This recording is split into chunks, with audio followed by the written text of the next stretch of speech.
Absolute bedlam. Absolute bedlam. Absolute bedlam. Talking about topics and stuff. Absolute bedlam. Absolute bedlam.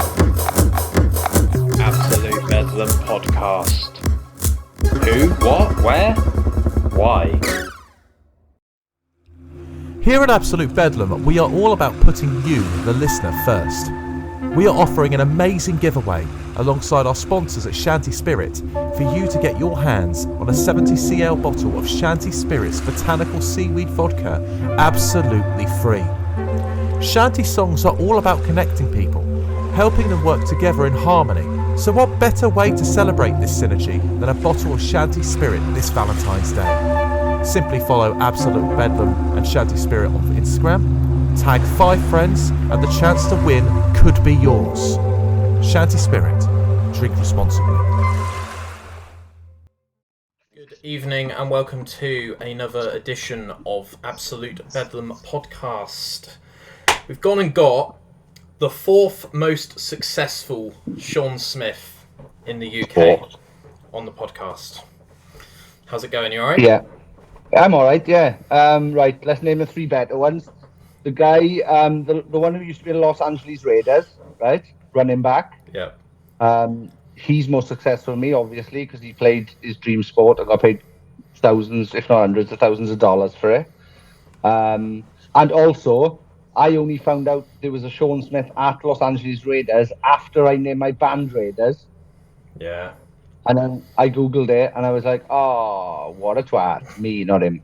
The other Sean Smith, from same difference, they were a brother and sister pop group, I believe. They were on one of the talent shows over here. I nearly got on Big Brother because of that. Nice. Sean Smith, funnily enough. Yeah, real Big Brother, like. Yeah. Who's the other one then? Good Who's question. the other most success? I just remember hearing it on one of your Blackout first ever Sappening, where Morgan is interviewing you. Oh, nice. You mention it, so I thought I'd grab it and use it. But yeah, so just before we go to the normal questions, which are all about school and education, before we do that, I just want to quickly give you a shout out because I saw you at Teddy Rocks 2019 before the world shut down. Yeah. With Raiders. I saw you perform on the Vocal Zone stage, I think it was. Yep, needed a few of them after it. Yep. My ex-girlfriend said that you go hard, but fucking hell, you were going for it. You were throwing your mic up and down. You were spitting in your own mouth like a dirty little boy. And I think at one point you were throwing up on stage. Yeah, that's right. Yeah, that's that last bit. It's not because of rock and roll. It's due to terrible fitness. I probably have to break it down. Spitting in my own mouth. What he means by that is I was spitting into the air and then catching it in my mouth. Yeah, that's it. And I also believe two other things happened at that Teddy Rocks gig. I told everybody to get out of the tent. Oh yeah. During the middle of one of our songs, and everybody left, but somebody left their child. Yeah. So I went, I'm not gonna get your fucking kid. And then so prior to it, I now know, but prior to it, I didn't understand why Teddy Rocks was called Teddy Rocks. Yeah. So basically, the breakdown of it is the main promoter, Tom Newton, who puts on Teddy Rocks. He had a younger brother called Teddy. Yep. And he passed away, and then he decided to start a festival in his name, and a lot of the money goes to charity and stuff. And I didn't know that, and nobody explained that to me. So I said at that gig, and it will haunt me forever, Teddy Rocks, more like fucking Teddy sucks. What a fucking idiot. I'll just let that breathe for a sec. Yeah. That festival is about 20 minutes away from my house, and every single time I go, I just end up bursting into tears. Because the amount of fucking money they raise for charity it seems to double every single time I go. Yeah, and well, the bands as well seem to fucking double. Like, it's gone from like little fucking, a couple of 8 fucking mates bands in a fucking pub or whatever to a massive festival that's got fucking some of the best bands in the world playing and fucking entertaining people. And yeah, like I said, Tom is a fucking absolute sweetheart. He's in a band called The Bottom Line, who are a cool pop punk band as well. So good eggs all round. Good eggs definitely. all round. Lots of positive people there, considering it was born out of a tragedy. But yeah. Yes. So yeah, I remember meeting you there, and you're a enigma. Let's put it that way, Sean. So there we An go. enigma. Oh, why so? You're just not. You're not afraid. You're not. No, you're not a dick. No, you're just not afraid to push it another 10%. Yeah. Well, basically, what I am is I'm a comedian trapped inside a front man's body. Yeah. So I'm just trying to see where the line is with comedy. Yeah. Which is it's basically a running theme to everything I've done, I guess. Like all the bands wise, from Raiders to the Blackout or whatever. And even, like, I don't know if we're going to talk about school or whatever, but even in school I was obviously the class clown as well. So I've always wanted to entertain in between songs. Like, I can never just let a fucking silence sit and then a song start. So the question I've got about school is, can you remember the naughtiest thing that you did at school? Yes. Did you want to talk about it? Yes, I can do. So back in school, I remember being in year 11, it's either year 10 or year 11, and somebody gave me a bit of cannabis resin, right? I wanted me to keep hold of it for him. Bigger boy. He was a bigger boy. Yeah. And a girl in my class saw him give it to me, so she was going to tell the teacher. So I did what any person who doesn't know anything about drugs would do. I ate it. And then about an hour later, I was in computers with Mr. Wood. I don't know why I brought his name up, you don't know him. In Mr. Wood's class, and I remember going, I feel a bit wonky. This is a bit strange. Yeah. And then I was like, why is this? Oh, no, I know what it is. And I remember going grey, and then I walked home, and there's a gate, right, that would normally take me 20 seconds to get over. I was there for about 15 minutes trying to work out how I could not land on these spikes, even though I did it a million times before. Yeah. So I'm going to say that was probably the naughtiest or the worst thing I did in school, apart from, farting in assembly, making everybody laugh, or crying laughing myself at somebody else farting. Because farts are funny. They are, even now. And they will. It's gas that comes from your ass that smells like shit. Yeah. They will always be funny. 33 years old, and I can safely say that there's nothing quite like sitting in an office and someone just lets rip. Yeah, and in school, assemblies, like the place where you're not meant to laugh, you're meant to be listening carefully, and then someone lets rip, and and the best bit is, if you see the person doing it, because a lot of the boys in my school would push down harder into the floor so it made more of a noise. Yeah. So what you'd see from behind is just somebody go up, and then... Nice. And then I was gone. Yeah, I was kicked out of many assemblies for laughing at farts. Human whoopee. Oh, wait! Yeah, what else? Go was on. it something else? Any I'm trying to think. I get suspended for anything. No, I don't think I did. No, turns out I'm not as rock and roll as I portray. If you think of any more, we'll do a catch-up episode, alright? Nice, yes. Fantastic. Great. So, straight out the gate, obviously, Raiders, The Blackout, Sappenin podcast, you tend to get around in the sort of festival scene. You're quite visible. So, I want to know the most mental fan interaction in any capacity that you've had with someone. I remember the first time I met someone who cried because they saw me, and I was like, what the fuck why are you crying? They're like, I love you. I'm like, you're my favorite band, you're the best band ever. And I was like, love, Queen and fucking Faith No More exist. Limp Bizkit exist. Listen to the words that are coming out of your mouth, will you? Yeah. And that was a strange one for me.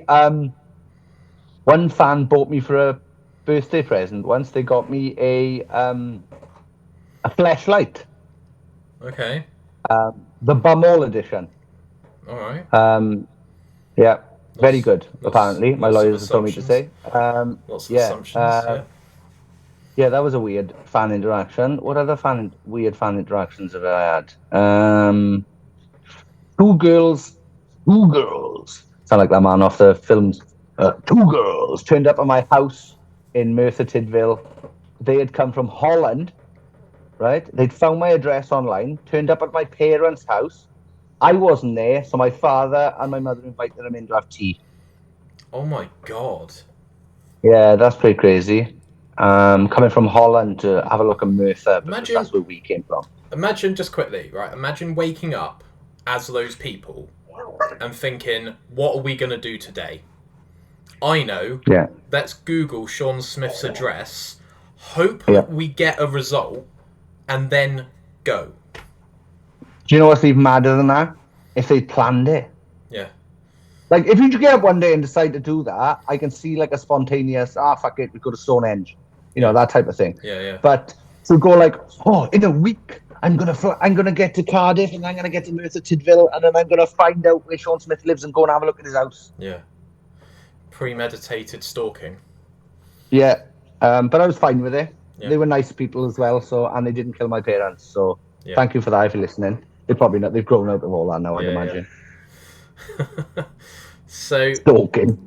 that's right. So, the Blackout are getting back together. You're playing Download this year. Correct. Yes. Got some fan questions about that, if you don't mind. Oh, here we go. Yep. Here we go. So, one of my friends, Jamie, who runs a podcast called Brain Stew Podcast, wants to Nice. know what your favourite Blackout song to perform is live and why. And obviously, that can be a more than one answer question.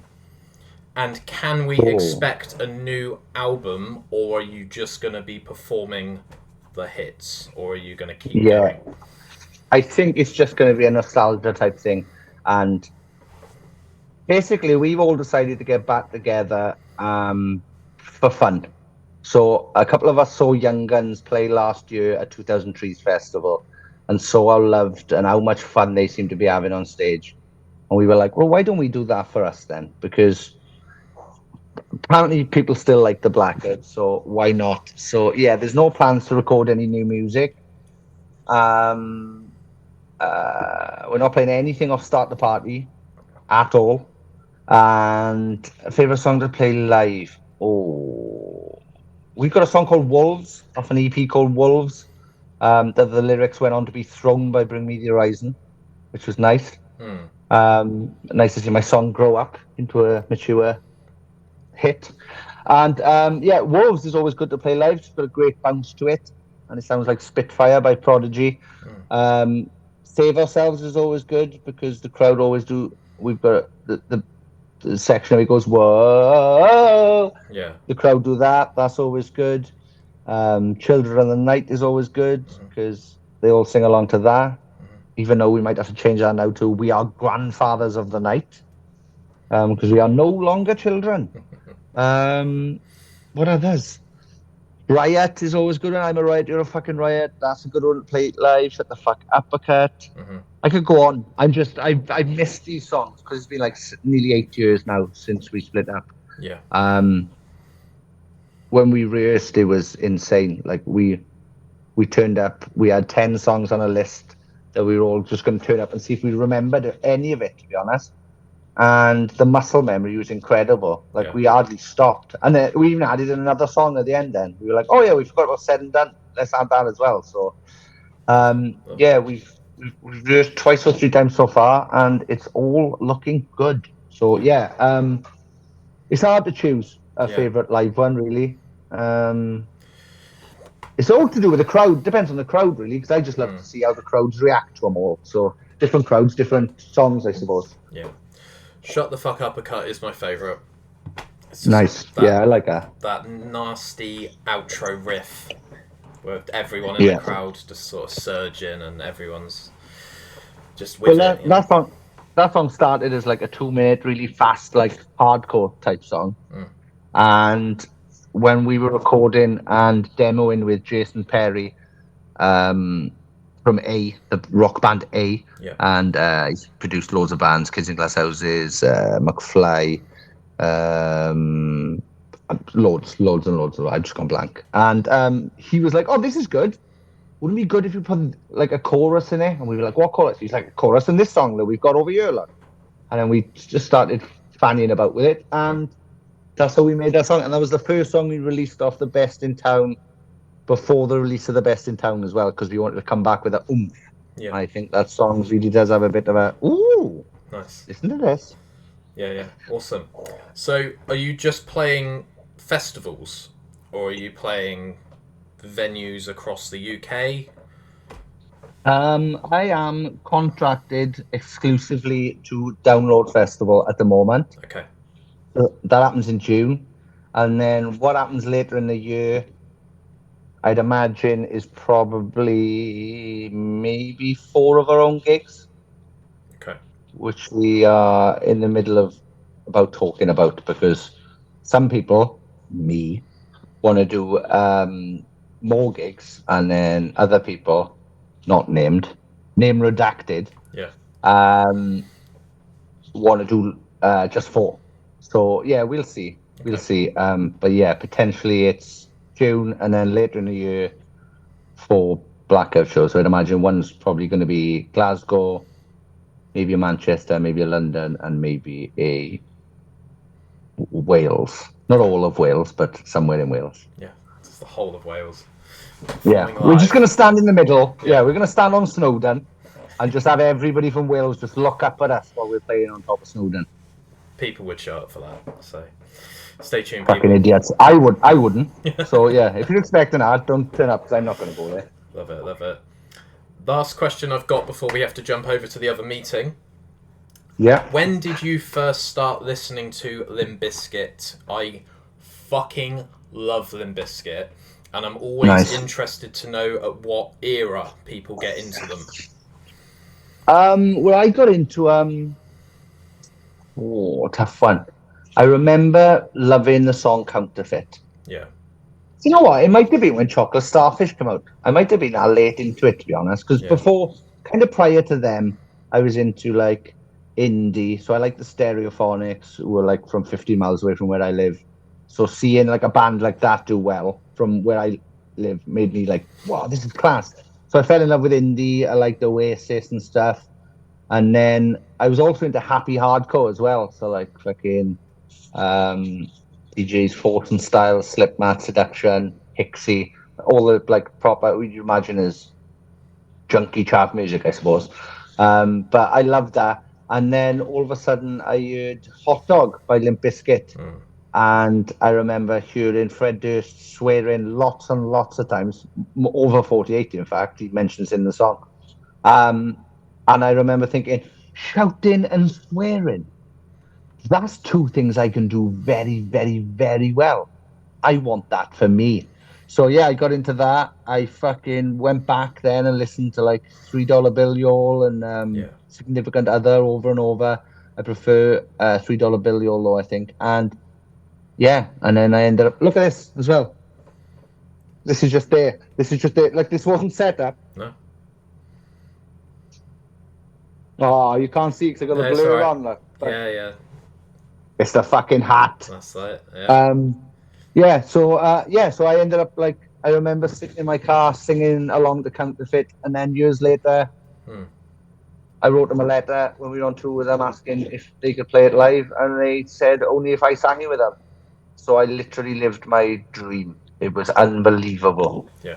I saw them at Download 2009, and I had high hopes for them, but they just fucking bought it, and the whole fucking place was going bananas. Yeah. Well, when we did the tour with them, like they would get like 5 songs in, right? And if anybody else had played those first 5 songs on anybody else's set list, you'd be like, right, you're fucked now. You haven't got any other good songs. But then Limp Bizkit would play another 10 songs that would make any rock club go mad. It was unbelievable. They've just got hits. They've got some fucking unbelievable. And this is the thing, see, people are like too deep with things, right? People are like, oh, I don't like it. You know, it's cheesy or it's fucking. You know, he's leading into dad rock vibes now or whatever. But it's just music and it's fun and it makes you want to fucking bang your head and have a good time. And yeah, that's what I've loved, and like that's what I've tried to do with everything I've done with music and entertainment is try and just be that kind of like fun. Whatever. Yeah, we're having a good time. Yeah. Type vibe. I felt a little bit called out during Still Sucks, where Wes Borland does a air quotes interview, and it's basically the presenter of the radio show just talking for Wes. Yeah. And they're just like, yeah, I love trashy seafood or all that sort of stuff. And I was like, holy shit, I hope I don't sound like this when I interview bands. Yeah, I've had to well, I've learned with my podcast about like stop buttoning with my own stories because sometimes we got guests on and like I'm like, oh, I've done something stupid. Listen to this stupid thing, in hopes that they bring up a stupid thing. But sometimes it sounds like I'm just going, look at this thing that I did, when really it's like I played in a bull ring, like a bull ring. Where's the weirdest venue you've played? So so I've learned that I've had to give more space to guests, I guess. Yeah, no, I get basically, that. So they can hang themselves. It's like if you give them enough rope, and if you shut up long enough, they'll get nervous and they'll keep talking about the topic until they say something ridiculously stupid. Yeah, definitely. Let the guests breathe. Don't constantly bombard them with all sorts, and you'll get a better episode. Awesome. Right, I'm going to quickly go to a quick break. We'll join again in a second. Bear with me, guys, and see you in a second, Sean, all right? Nestled deep within the heart of Yorkshire lies a rum so smooth that once it passes your lips, you'll never look back again. Combining the smooth tones of sweet fresh ginger, rich treacle and a lick of Yorkshire honey, Absolute Bedlam are proud to be partnered with the true Angel of the North. Two Lasses Spirits. Use code BedlamUK at checkout. And we're back. So, this is quite a deep question. You can go into it as much or as little as you want, but ultimately, as someone that's in the industry and as someone that has been in the industry for quite a long time, I just want to know, Sean, what keeps you motivated? What keeps you wanting to push this and not just give up and go and work on a building site? Number one, I can never do manual labor. Number one, I am weak. I have soft hands. Lifting stuff is not for me. I nearly broke my back in a music video for a band called Junior, where they power slammed me through a table off the second rope. And so I cannot lift anything. And in the cold, my bottom of the back seizes up. So bricklaying is out of the window. So I think it's the need to entertain, to be honest with you. That whole spiel I did with there then was fucking pointless, but it's there because I'm trying to fucking make you laugh. So I think it's entertainment, wanting to do it, and then it's hearing new bands or old bands that get you fired again, that want to get you fired up again, that will make you want to be involved. Because I was out like 2015 when the Blackout split up. I was fucking lost. I had no idea what I was going to do. I ended up working as kind of like a manager in Sleep When You're Dead Tattooists, which is owned by Matthew Pritchard of Dirty Sanchez. Yeah. And I had no idea what I was going to do. And then my friend Ryan Richards, who's the drummer in Funeral for a Friend, and he's also a manager at a company called Future History Management. He said, "Oh, you should come and see this band called Holding Absence playing Cardiff." So I went down thinking, this is going to be shit. Like, the Black are the best band ever. There's never going to be the scene's dead. Nobody goes to, because I don't go to gigs anymore. I was like, nobody must go to gigs anymore. Yeah. And I went down and I saw Holding Absence, and it reminded me of like 2004, 2005, when bands like Funeral for a Friend, Kids in Glass Houses, The Blackout, Hondo McLean, Shaped by Fate, The Next 9 Years, The Guns. There was just so many brilliant Welsh bands in a community, and people just wanted to go and see those bands and hang out. And I was seeing that again with Holding Absence, and it literally made me like fall in love with it again. And then me and my girlfriend went and saw a band she likes in Swansea, and they were a band who've been going for like 20 years at this point, I think, and they were playing to like 45 people or whatever, but I was jealous as fuck. Like, I saw them playing and I was like, I could go up here now, I don't know any of these songs, I could go up here now, take that microphone, and I can make it a more entertaining gig. And I realized I still had it in me to be on stage and wanting to entertain and perform for people. So yeah, that's what kind of like got me back into it. And yeah, it's been the same ever since. Like, I love doing the podcast. I love going around talking to these different people from different worlds. We've had, you know, obviously band people. We've had WWE wrestlers. We've had comedians. We've had actors. And yeah, it's just interesting to see and hear all these stories. And then there's a bit in most of our podcasts where I talk to bands about like when their heroes have like praised them or whatever. And you literally see the band, whoever it is, become a child again because they're talking about that. And yeah, I just love it. I just love meeting these people, and I love being in the scene, and I DJ a lot as well. And that's a fucking good laugh. I love doing that. And yeah, well, I'm going out on tour now soon with Punk Rock Factory, and I'll be DJing on their tour, playing other people's songs. So yeah, I love it. I just love entertaining and fucking being involved. So Punk Rock Factory, they're playing Teddy Rocks. Yes. So are you coming to that as a spectator?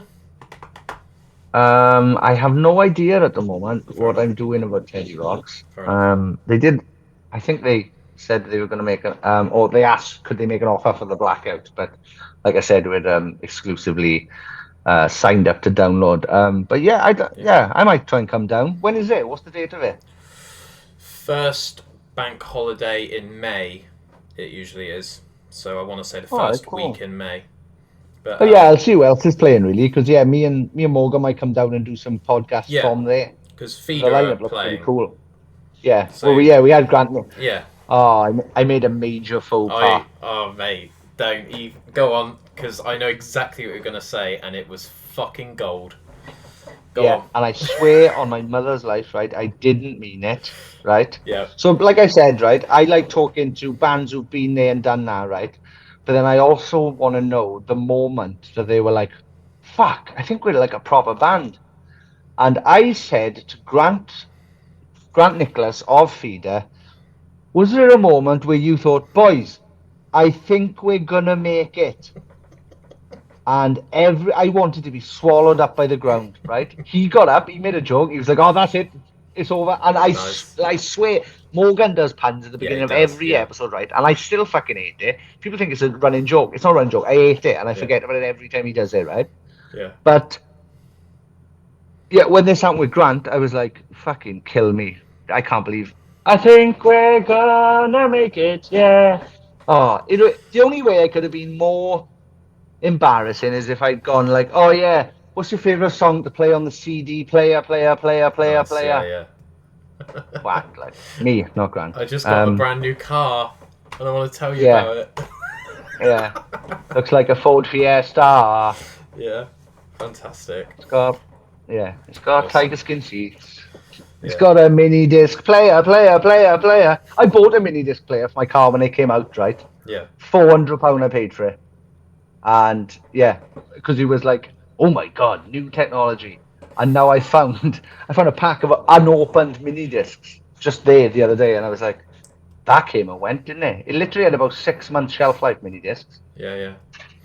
I always think the logistics of that's fine. I think of the logistics. There's a lot of bands nowadays that obviously vinyl's fucking massive. I'm not dissing vinyl at all, but people get tapes of their EP, and I think that's a fantastic item. But I don't even know where I'd find a tape player. I'd actually Yeah. have Well, I've to got- like take a day off work and go on Yeah. like a fucking scavenger hunt to find a tape player. Yeah, you'd have to go to like a second-hand shop now, or like a cancer research shop to get one of them old stacks Yeah, that people used to pay thousands of pounds for. That you can buy for 40 quid now. that's it. Yeah, mad, isn't it? Mad how quick technology changes. It really is. So you mentioned just now that you're a DJ. Have you got Yep. any funny stories about that? Because I can't imagine being a DJ at a wedding where drunk people are just constantly coming up to you and saying, "Can you play this song?" Can And play the Killers. you know, yeah. Funny stories DJing. I don't know. Trying to think. Have I ever been too drunk to DJ? No, I don't think that's ever happened. I'm quite professional when it comes to that. I played Boris Johnson's A Cunt at Milton Keynes Stadium before My Chemical Romance went on last year.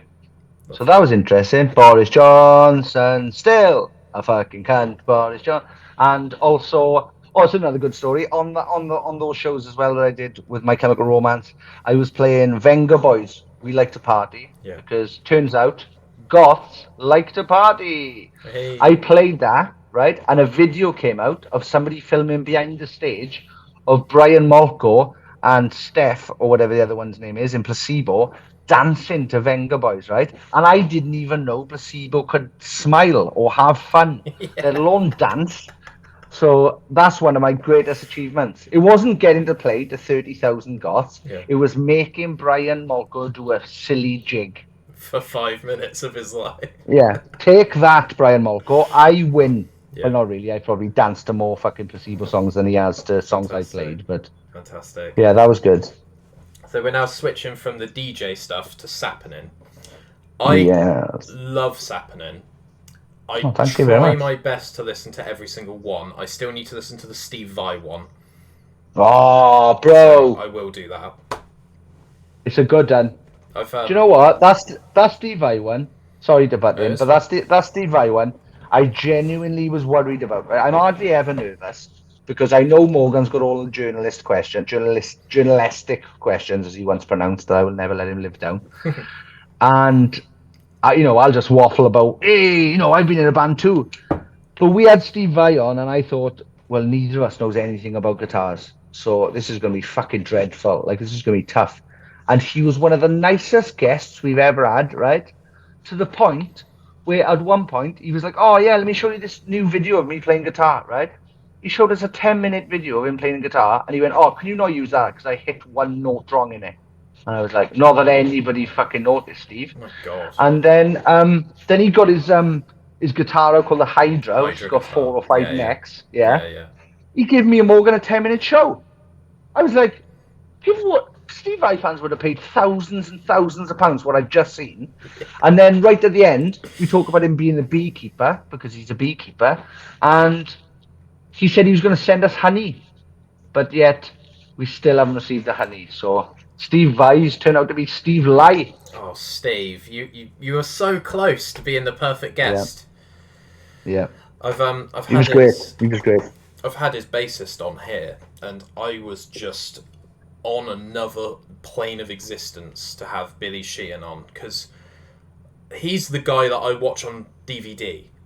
Do you know what I mean? He's not someone that's on the Zoom call with me. And he was so nice. He's got so many anecdotes and talking to me about, if I ever go to Japan, this is what you should do, and all that sort of thing. He's just such a nice guy. So Yeah. So with Sappening, Yes. how did you meet Morgan?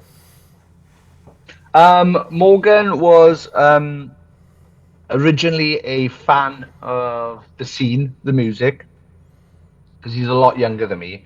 He's 13 years younger than me, I think. And he was getting involved with Radio Cardiff. Yeah. So when I decided I'm a front man who can't draw, so I can't be a tattooist like other front men. I'm not very good at cutting hair, so I can't be a barber like other front men. What the fuck am I going to do? I know I can talk for days. I'll start a podcast. So I went to the only person I know who was working in radio at the time, thinking, oh, He's at Radio Cardiff. He'll have all the gear, all the gear, and all the idea. And it turns out I was wrong on both things. He had no gear or idea. So basically, I invited a fella to come along and take half the money when he had exactly the same background as me with doing podcasts. But he's fucking excelled. I'll give him a. He's come on leaps and bounds from fucking day. If you listen to him now and you listen to episode 1, he's a completely different person. Probably because I've broken him with my misery. But he has come on leaps and bounds. His editing is fucking next level. He's worked so hard, and I am very, very, very appreciative of him. And yeah, it's rare that I get to gush about him like this. But yeah, he's done fucking super well, and I'm proud of him for how far he's come as a person as well. And I've watched him grow, and I love him. I did DM him on Instagram, and he read the message. I saw the fucking. You know what I'm like with the scene message, Sean. I'm fucking on it, right? He didn't have any questions for you, which, like, that's my fucking. That's my opportunity to outsource any effort that I have to do with ABP. So, Sean, I'm calling you out. Not Sean. Morgan, I'm calling you out. Yeah. I've read your thing at the bottom. He's become a diva lately as well. So that's it now. He's bigger than his podcast. He thinks. Doesn't need it. No, he's fantastic. I got a lot of love for him. Yeah. He works very, very hard doing this and sorting this out and speaking to people and dealing with the odd nutter, because we get an odd nutter now and again. See? Yeah. Your which can be terrifying. Your Patreon presence for Sappenin is fucking massive. You read out the patrons at the end of the Sappenin episodes. Yeah, they're only the top tier patrons as well. Okay. We've probably got another 150 more after that. Hell, man. Nice one. But yeah, that is literally that's the best thing that's ever happened because of the podcast, if not anything I've ever been involved with. Because what we've done is we've accidentally created a community that is the most, and we say this every week, and I know it gets fucking boring, right? But they are the most supportive, generous, loving bunch of people. And I don't just mean that to us, I mean to each other. Yeah. They all look after each other's fucking... If someone's got a business, they support it. If someone's got a band, they go and see them. They meet up with each other at gigs from all across the world. We had literally had people from Australia last month meeting people from London who were meeting people from Scotland. It's absolutely bonkers to me. And they are the best. I know everybody says their community's the best, but I don't know how you could be better than one we've got. And like me and Morgan have been through some pretty tough personal things the last couple of months. Yeah. And they have been so supportive and understanding, and it's just been absolutely amazing, and I love that more than almost anything I've ever created, I guess. Yeah, that's really nice. So yeah, shout out to those guys, because I've heard good about eggs, very good eggs. Yeah, I've heard about the Discord and the fact that everyone's very communicative. I've never said that before. Sappenin dream guest. You can have more than one, because obviously that's a hell of a question. Yeah, there's loads. Fred Durst. Yeah, I've got that written down. Who I have DM'd several times about it, and he's liked the message on Instagram, but hasn't got back to me. So I'm gonna wait till I see me in fucking public now. Yeah. I'm gonna see if I can get on a couple of shows with a band called Black Gold, who is supporting Limp Bizkit. Yeah. They're like a masked new metal band. So yeah, I might see if they can hook me up so I can go and talk to Fred. The Rock, Big Dwayne. Yeah. I think he'd be alright. He'd be interesting. Daryl Plumbo from Glassjaw, I'd like him on, and Head Automatica. He'd be good. Who else would I like? There's fucking loads. Glassjaw, Limp Bizkit. I can't believe it. I'm going fucking blank. Roman Reigns. That would be an interesting one. I was thinking wrestlers. The wrestler. I was thinking the wrestler. Yeah. I'm a big fan of wrestling. So who else? Eminem.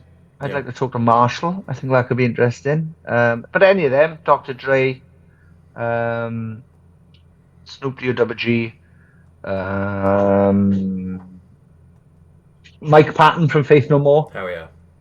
We had his drummer on. Dave Lombardo from Slayer came on our podcast, right? And he's also in a band called Dead Cross with Mike Patton. Yeah. And I told Dave Lombardo about the one time that I met Mike Patton. And Dave Lombardo goes, oh, he will definitely remember that because he doesn't drink or whatever, and he's got a hell of a memory. And he will definitely remember that. So that makes me terrified at the idea of talking to Mike Patton. And also, I'd like to have Dennis Linkson from a band called Refused on. Yeah. Because he did my friend Matt Stocks' podcast, and he was watching a TV show in America, and all of a sudden he heard a song that sounded like a shit version of Refused. And it turns out that was the Blackout. So I want to talk to him and go, oh, do you remember the time you heard a shit version of Refused and it really upset you on a TV show? And he's going to say, yes. And I go, ha, gotcha, bitch. That was me. Fuck's sake. So, just pull yeah, your I'd like mask off. that because he's literally a hero of mine as well. So. Yeah.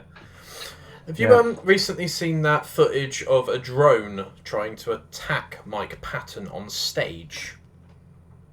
Yeah, I saw that. I don't believe he genuinely did want to hit it. Yeah, he's got his microphone, hasn't he? Like, he's trying to... Yeah, sort of...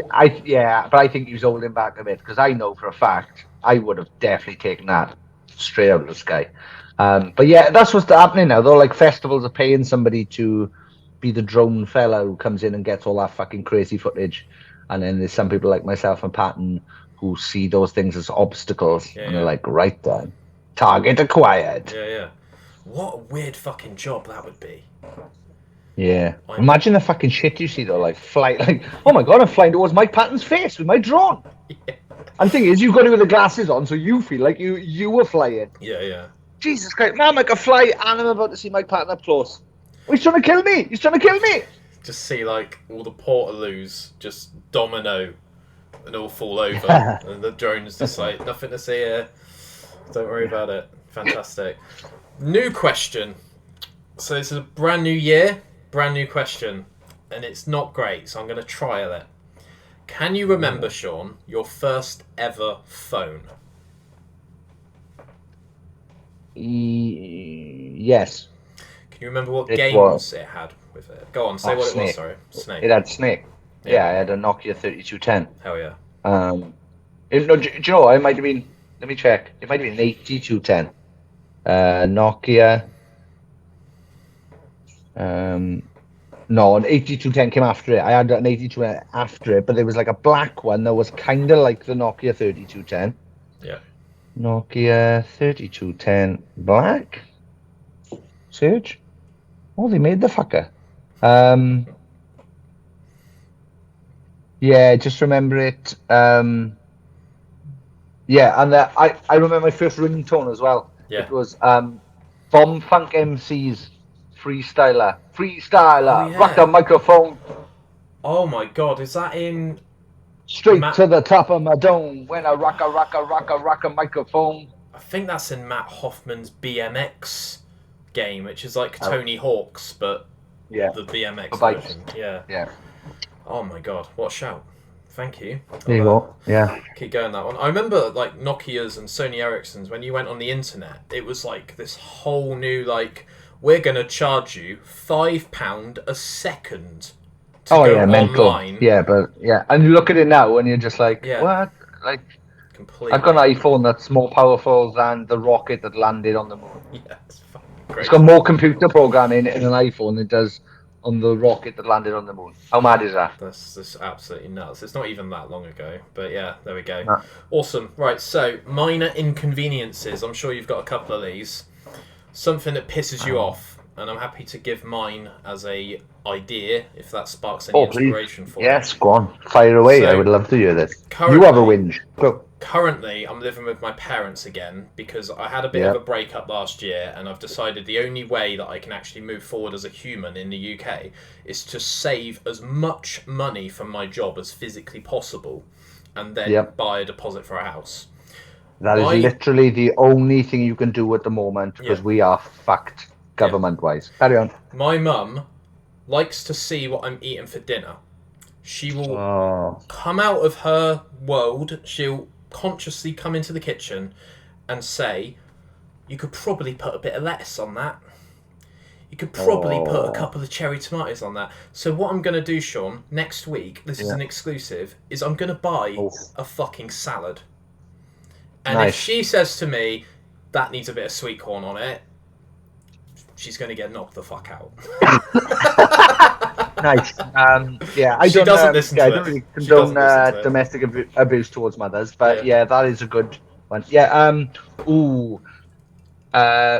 I'll go with people who ride push bicycles on the road. Might be the most selfish cunts on earth after billionaires, because what the fuck do you think gives you the right to hold me up in my fucking car, right? So you can fucking drive at 13 mile an hour, pedaling like fuck, because you're a shithead. Because what I've done is, because these people as well that ride these bicycles on roads, they go, oh well, we're as equal as you, but you're not, though, you. Because what I've done is I've taken one bike, right, got another bike next to it, put a frame in the middle of it, right, stuck an engine on that so I'm not in any fucker's way, right, and then I've wrapped myself and the rest of that then in metal so I don't fucking die. Take a leaf out of my book and do that and get off the fucking roads, you bastard. If you want to wear skin tight clothes and have a sore ass, right, fuck off down a sex club. Yeah. Have a bicyclist. There we go. I got angry at that this week. Also, tractors shouldn't be allowed on the road in the daytimes. Again, as you can see, I've done a lot of driving lately, so I've been held up by fucking slow nonsense. Slonces, as they're now known. People who drive tractors should only be allowed to do that at night. Bicyclists, thing is with bicyclists, they spend thousands of pounds on extra light bikes, right? Yeah. And then claim they're doing it for their health. Surely, the harder the ride, the better for your health it would be, right? So just get a cheap, heavy bike, and then you can all chip in those thousands of pounds you've all saved to buy your own fucking roads. Nice. There we go. Also, I'd be angry at this. I'm gonna go now. That's it. It's just gonna be absolute bedlam now. There we go. I wish we had a podcast of that name for this to carry on. If anyway, only, Sean. If only. People who say, I'll accept that, or I'll take her, when they have absolutely no input into the thing they're accepting. So, for example, Manchester United drew with Arsenal, and then when the Arsenal supporters goes, yeah, I'll take her, my instant answer is, oh what? What the fuck what are you going to do? Are you going to go back in time and get a game replayed? No, you're not. What are you going to do? You can't do anything. I'll take her. Yeah, you will. We all will. None of us can do anything about it, you fucking prick. Sorry, bro. It's the alternate reality syndrome of, you will take that. I'll take that. Well, yeah. Because it happened. What's the option? It's like me going, the Blackness pit. I'm going, I won't take her. What? You've got to? The other 5 have left? No, I'm not having it. Not having it. Doesn't change it, you fucking idiot, does it? I'll take her. Grow up. Fantastic. Meal deals. Tesco meal deal. Oh, nice. Any meal deal you want. What's your go-to? Right. It's a tough one, it says. I'm going to go with... I always go for the innocent smoothies because they're nearly the price of the fucking meal deal on their own, isn't it? And I imagine now with the old fucking cost of living crisis, they probably cost more. If they're not, I wouldn't be surprised if they take out the meal deal. Right, yeah. So an innocent smoothie, strawberry or the green one that looks like grass sick. Yeah. What's my go-to sandwich? Can I have an egg as a side? Yeah. Instead of the crisps. We'll have to have a chat about it, but of course. I think a boiled egg, an egg, please. Yeah, I'm wild like that. I don't know what the fuck was smelly breath. I'm gonna get chewing gums on my way out. And I like a coronation chicken sandwich from Tesco. See, there you go. So egg, coronation chicken sandwich, and innocent smoothie. It's probably the worst one you've done so far, but I don't often get a meal deal, so sorry. I'll let you off. It's alright. Someone's got to eat it, otherwise it would go off, wouldn't it? So. Yeah. I'm not a Tory, I just don't often have meal deals. There we go. I've noticed Red Bull is like £2.50 for a can now. Mad. Yeah. And like you say, with the innocent fruit smoothies, that is fucking... That's nuts. That's like 60% of the meal deal. So yeah. Well, bonkers, isn't it? Yeah. I would have gone for a Monster. yeah. But they've stopped sending me it now, so I'm stopping talking about them. Rubicon all the way then. Yeah. Oh, I do So like a you are- Rubicon as they're well, fucking mate. good. Yeah. they're good. I like a normal apple juice. I'm not opposed to a simple old apple juice. Or as I'm drinking now, a bottle of Wasser, which is German for water. There we go. Well, if you come to Teddy Rocks, I'll buy you an apple juice. Yes, let's get on it. Stand firm at 1 apple juice. Nice. Yeah. Last question I've got for you, Sean. Oh, Then nice. the floor is yours to promote anything you want. But first, Oh, I'm choking to death. Yep. sorry, it's a lot. How do you want to be remembered?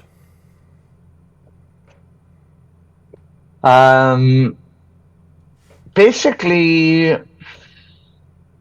there's two answers to this. I want to be remembered for always trying to make something or stuff better.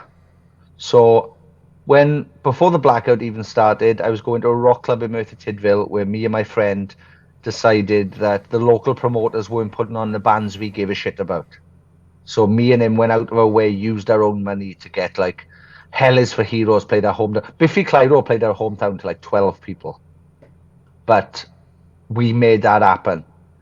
So I'm hoping that, and then ultimately, because the blackout existed, a festival called Merthyr Rock was made. And Taking Back Sunday, Rise Against, who else played there? The Blackout, Skindred played it over the years, Film for a Friend, Ocean Colour Scene. Like all of these bands got to play Merthyr Tydfil because the Blackout existed. So I'd like to be potentially remembered as doing something good for my hometown. And the thing is, in my hometown, violence is never the answer unless the question is, how the fuck do you get a statue of you in Merthyr Town Centre? Nice. Because we have statues in Merthyr Town Centre, and they're of 3 different boxers. So unless you're violent in my hometown, you don't get remembered by a statue, despite, I don't know, becoming the town's biggest ever musical export. And yeah, creating a scene and putting Merthyr on the map, I suppose. Well, we helped put Merthyr on the map, I guess. Well, to the point where fucking Dutch girls came to Merthyr to see us. Yeah. So I guess it's kind of come full circle. But yeah, just as someone who was funny, and I like to think nice to people, because I haven't heard that many horror stories about myself. I'd love to, because I want to, that would be interesting. But just funny, try to make the world better somehow. That's it, I think. Try and What about you? How do you want to be remembered, Ben? Oh, you spinned it around. I've got a son who's 9, and somehow, right, listen to this, Sean, right? He has hit over 300 listens on our audio episode. That is double Billy Sheehan from Steve Vai. Nice. Who the fuck is my son telling to listen to Absolute Bedlam podcast? He's that's true. fucking 9. Yeah. So, well, I don't know, perhaps, because that's the thing, see, you'd be surprised what episodes work and what episodes don't work, I guess. I'm learning that because, now. Because, like, now you've said it, I'd be interested to hear that episode of you and your son having a chat. I'll send it because over, I've been watching, in my Instagram For You bits, there's a guy called, what the fuck is his name? Zeal? It's an Australian dude. He got wavy hair, always got a baseball hat on. He's like a fucking surfer dude. Yeah. And he's got his little daughter, him and his little daughter do a podcast together. Yeah. And that is so interesting, because I just love to see the shit that these... I'm mad for kids, not in that way. Wrong Welsh front man. But Yeah, like, so my girlfriend's nephew, Hudson, he's 7 now. I've known him since the day he was born. Me and him have started going to wrestling events together. He's genuinely my tiny best friend. And I just love to see how their minds work. So, yeah, you'd be surprised what podcasts hit and what don't. Because, interesting though. So I just want to be similar to you, where I started an events company in Weymouth because Weymouth was fundamentally just being completely ignored. We put Sepultura on, we put Skindred on, we put Funeral for a Friend on, Rise to Remain, Lower Than Atlantis, Your Demise. And that was what I wanted to do, what was events management. But holy fuck, if you're not being paid to do that, it is like herding sheep. And that's not because you're Welsh, Sean. It is a fucking nightmare trying to get barrier, to get refreshments, for Rise to Remain to say, actually, we wanted Smirnoff vodka, not Absolute vodka. Oh, wow. What? Who the fuck should... I choose Absolute every time anyway, but it was so fucking fun to do when everything was set up. In Me played as well. Obviously, you know Dave McPherson, my favourite band ever. I think you liked my Instagram post about that, actually. I did, And then I slid in like a dirty snake and said, please help me out, Sean. I need some views. What? There we go.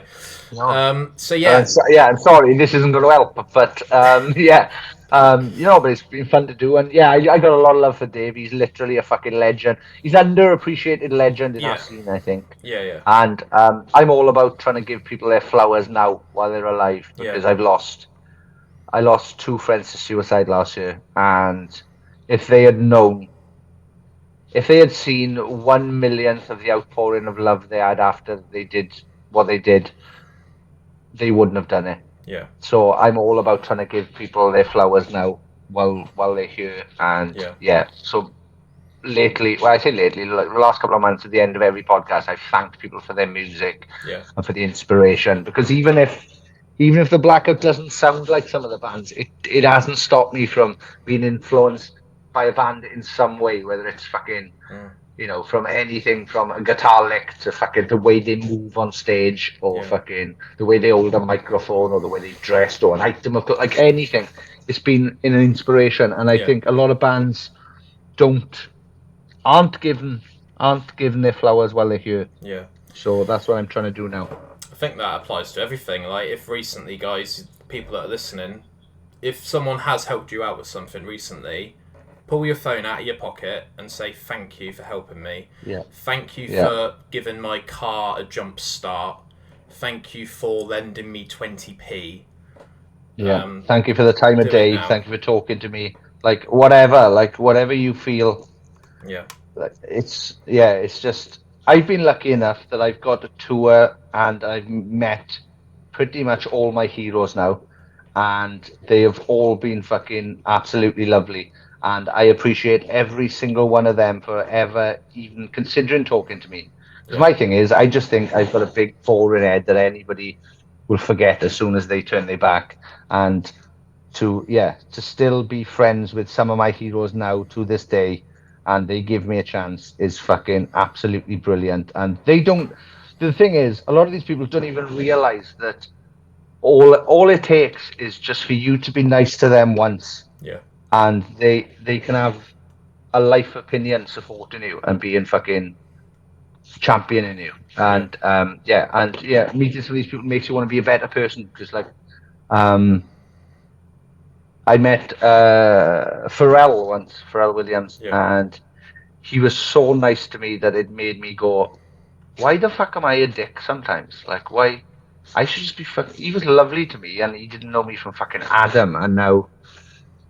Next minute I'm hanging out with one of the fucking coolest men on earth. So, and then same happened with Duff McKagan from Guns N' Roses. Like, he started talking to me about Merthyr, where I'm from, and I was like, this is fucking mad. But just be nice to people in there and just thank them, and send people love, because you never know what people are going through behind closed doors. What a perfect way to end. So thank you all so much for listening, guys. If you are watching this on YouTube, please give me a subscribe if you fancy it. There we go. Hey. Nice. Hey. If you don't fancy it, then fair enough. Yeah, just a like will do, eh? Just give us a Yeah. like if you're not subscribing. Comment saying, Sean, you're a fucking legend. All right. No bet. That's Yeah, all I ask. give Sean his flowers. Give Sean his flowers in the comments. That's it. For fuck's sake. There we go. Yeah. If people want to check out Sapling Podcast with Sean Smith, that's me. Check that out. That's wherever podcasts available. We don't do it in video format. Give us a follow on Twitter, Instagram, and TikTok at Sapling Pod. And follow me on Twitter at Sean Smith Sucks. Instagram fake Sean Smith. Both terrible names and both reasons why I can't get verified. Also, the Blackout's back together. The Blackout music on social media or the Blackout on Twitter, and my band Raiders at Raiders Band UK on everything. Jesus fucking Christ, I've got too much going on. And Brave. And you're a DJ. Yes, and I DJing. Yes, There I'm we going go. out with Punk Rock Factory, punkrockfactory.com. Nice one. Cheers, guys. Speak to you soon. Lovely. Take care. Hey, don't die. Keep your tongue out. Don't be sick. Absolute bedlam. Hello, today I'm promoting a product called Set Surf 100% mineral sun cream, safe for sensitive skin and children. So we've got some products here. So we've got SPF 20 lip balm, mineral sunscreen, SPF 50 and water resistant sun cream, and my favourite rash cream. So when I was out jogging quite a lot, this saved my bacon when I was running at stupid speeds, believe it or not, and going stupid lengths, and rash cream definitely helped me out. So yeah, reef safe, coral safe, www.setsurf.com, shop the range, use the code BEDLAM20 for 20% off at checkout. Let them know that I've sent you, and yeah, enjoy. Absolute bedlam.